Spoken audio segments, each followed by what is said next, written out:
Hey, how you doing? I don't even like that much beatbox. I don't. So like, why do I make so many videos on beatbox? Is it because the clicks and the views? No, sir, it's not because I don't really get that many clicks and views on beatbox. It's just a fact. But you know, going back to like, here's the best explanation. I was thinking, I only had about 30 seconds to think about it because I was going to get my phone charger and now I'm back and the phone's charging and I'm talking to you. I was thinking the best example I can give you is when I went to music school, got a master's degree. What? Yeah. There was a requirement to watch 15 shows typically at the university. So 15 shows per semester. I think it took me about 6 years to get my master's. And so that's like 180 shows that you watch at the university. There's a couple of ways you can get around that a little bit. You can get some certain shows outside and get them submitted and approved as counting towards your credit. But 180 shows typically of a very academic level. When I say academic, typically we're talking about, ensembles that are undergraduate, people doing their concerts with their master's degree, people doing their exit performances, getting their doctoral degrees. And what I found I really loved about it, because most of those things, Kat, this is not your time, sit down. What I loved about most of them is just like most people in school, you're cramming at the end, right? So like all of a sudden you're going like, shit, I need 15 shows. I've only been to 9 or 3, and we've got like 3 weeks left in the semester. So now all of a sudden you're just going to like any show that's like, because if there's no shows, you can't go if there's no shows. So you gotta like I'm going to every show. And what I really found is when you watch people perform at a really high level, you just always learn something, even if you don't like the music. When people perform at a high level, there's always something that comes across in their execution and preparation that you just go like, oh shit, I didn't know that could be done that way, or that sound could have been done that way, or this thing that's familiar to me is now it's changed or it's flipped on its head. And I think that's one of my favorite things about beatbox, even the videos that I don't like. And I would say it's probably about 50-50, probably about 50% of the videos I watch I don't like. And I'm very honest about that. But even in the videos I don't like, hearing people be so great at what they're doing, I'm thinking like an old man in a wheelchair. I'm like, if I had your talent, I would do this. So I find it inspiring even when I'm watching a performance that I don't like. I'm inspired by the ability of the individual. That being said, this is Shogo, trial and error. I'm apologizing in advance. I don't know if this is true, but I assume I'm gonna have to fuck with this because Shogo typically copyrights like everything. It's just how it is. And in case you're gonna tell me a message and be like, I watch other people react to Shogo and they watch the whole video. Because Shogo copyrighted them and they just chose to watch it. So I'm trying to avoid the copyright. Call me greedy, call me selfish. You won't be wrong. Anyway, Shogo, trial and error, one of my favorite beatboxers of all time. I really love his style. I don't know really if I can think of a Shogo thing I've seen that I didn't like. I'm big into melodicism.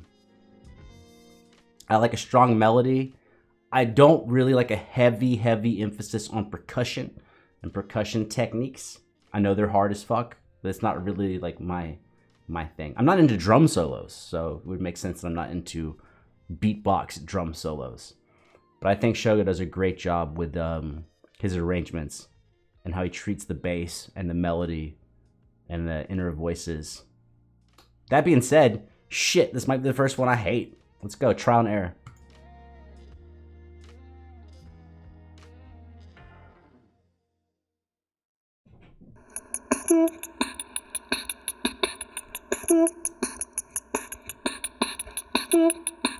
Also, people were like, why don't you listen to the whole thing before you comment? Because my comments would change if I watched the whole thing. I want you to know what's going on top of my head.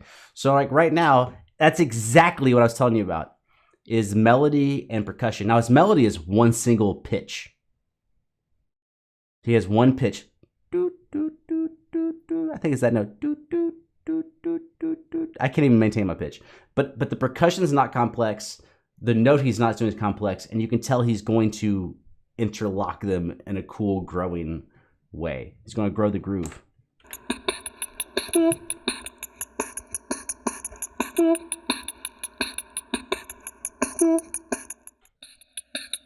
Feels like the day is going faster, so stop and think about it. Make it some more dirty, you gotta find it, the day is breaking soon. Well, since I talk so much, we might as well just keep it this way. You can get pissed or leave. So he's immediately now showcasing a melody, a whole melody, and then throwing like a little snare, like whatever, like right in there. See, he's not impatient. Make it some more dirty, you gotta find it, the day is breaking soon. His first drum fill goes to a bass line. Breaking soon.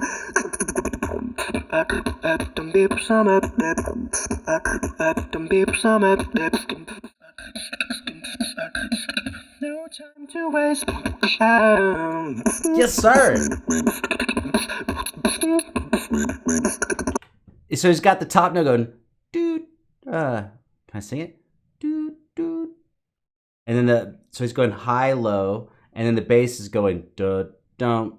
Sorry, that's the wrong pitch. But anyways, they're inverted. So he's jumping up to the top note, coming down. When he goes down to the bass note, he hits the low bass note and goes up. And because he's got so much to do with those two voices, the upper and lower register, the drums can't be crazy complex at this point.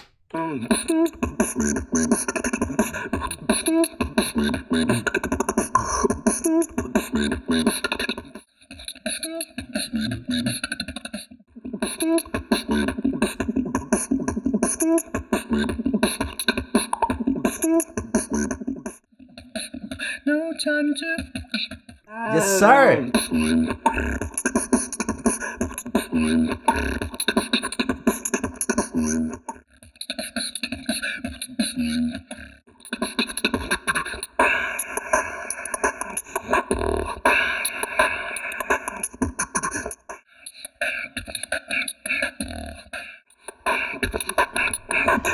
I'm not even going to explain that. Everything I said before applies to all of this right here. It's just some of the pitches are in the middle of the drums, and some of the pitches are in the breathing. It's just smart.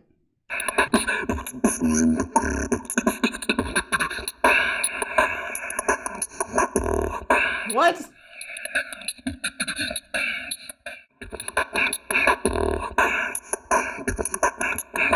Oh, that's disgusting. There was in a rush. Sure you're mistaken. It's not there anymore. Put this perfume. It's not there anymore. Yes.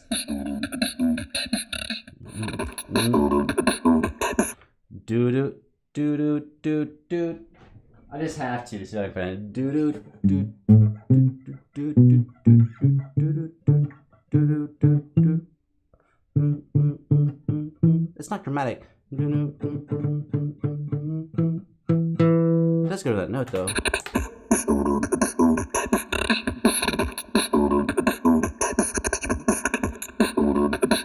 Oh, he's going to this. He's like doing. No, it's like not going.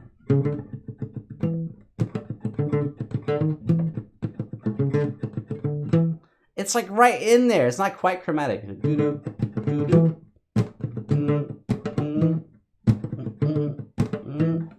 Let's go.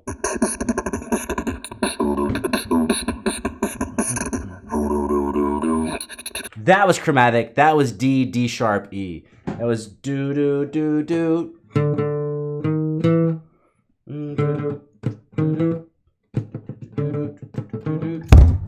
Sorry, microphone.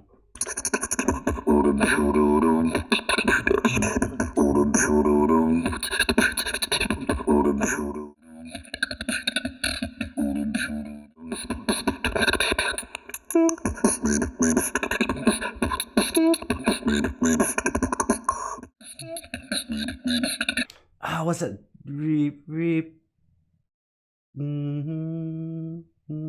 Are they the same notes? Anyways. I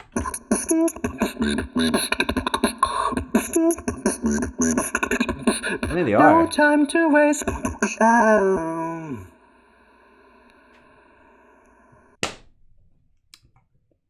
You know, I absolutely, I fucking think it's amazing. Part of what I'm trying to do when I'm like addressing the video is trying to figure out, like, my number one thing is trying to explain my thought process and what I do like or don't like about a video, because it's a, you know, well, to me that's what a reaction is. I think a lot of people think a reaction video is just being like, I love everything, which I don't have any patience for. I don't find it enjoyable at all. But I'm also trying to figure out, like, compositionally, because all of these dudes are so talented, and women. Although I haven't seen like a woman beatboxer up there for a while at this level. I know they're famous ones. I'm just saying, like they're like judges and behind the scenes now. I don't know if that's true, but anyways, I hope that helps. Maybe it doesn't. Helps me. Me talking to you helps me think more about my thought process. Maybe that's the reason why I do so many beatbox videos, because they sure as fuck don't pay well. In a lot of cases, they pay like negative. You know, negative in the sense where you like spend a lot of time and then it's all copyright bullshit. So you make like negative money for doing things. But I find that talking out loud about my ideas and my thoughts really helps clarify them. I would, even if you don't want to make reaction videos, I would find it highly useful. I think just try it. Probably, you know, I'm guessing about 90% of you are not here at this point. So for the remaining 10%, when you watch a beatboxing video, watch it by yourself, or you can watch it with your friends. I don't give a fuck. I'm just giving you ideas. And talk about what you love about it or hate, but don't just be like, that sucks, that's boring, that's repetitive, or that's great, that sounds cool, that's so talented. Try to strip your vocabulary of all of those little catchphrases, or as many of them as you can, and focus on, like, that's the sound of that snare is amazing, or that rhythm that would just happen. Wow, that caught me off guard. Like, try to be better at how you talk, as if the person was in the room. As if you're going to have to talk to them, like in a setting where they go, "What did you think?" Don't be like, "It's great," or "I don't like it." Like, give them something, man. If I was playing guitar in front of you, I would very much appreciate it if you didn't say it was great, you said something that you liked about it. And instead of saying it was boring, I thought it was stupid, I would very much like you to be like, well, I thought maybe there's 5 seconds of it that was good, but the remaining 3 minutes was a pile of shit. That's better than just saying you don't like it.